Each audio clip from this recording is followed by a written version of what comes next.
Hindi sapat ang love language kapag wala kayong teamwork. Hi Kaborlan, sa more than 3 years naming nakabukod, ang dami kong gustong i-share sa inyo at hindi lang ito tungkol sa bahay, kundi pati sa tao makakasama mo sa loob nito. Ayun na nga, marami nagsasabi na ang sikreto ng masayang relasyon ay alamin ang love language ng partner mo.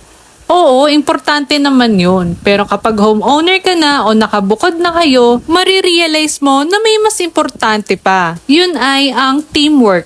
Kasi kahit araw-araw kanyang bigyan ng gifts o words of affirmation, kung ikaw lang ang laging naguhugas ng pinggan, nag-aalaga ng mga bata, naglilinis ng bahay, nag-iisip ng lahat ng gagawin, at ang worst, provider ka rin at nagtatrabaho ka. Dadating talaga sa point na mapapagod ka rin kasi ang relationship hindi lang naman tungkol sa pagiging sweet. It's also about being a team. Minsan, ang pinaka-romantic na gestures isn't flowers or surprises dates. Mas nakakakilig pa minsan yung simpleng ako na bahala sa mga bata, ako na maghuhugas ng plato, magpahinga ka muna, ako na rito. Kasi doon mo mararamdaman na hindi mo kailangan buhatin lahat mag-isa. When you work as a team, mas gumagaan ang buhay, mas nababawasan ang tampuhan, at mas marami kayong quality time bilang pamilya. Kaya para sa akin, hindi sapat ang love language kung isa lang ang laging nagdadala ng relationship. Mas tumatagal ang isang relasyon kapag pareho kayong marunong magtulungan. Ikaw, ano ang mas na-appreciate mo sa partner mo or asawa mo?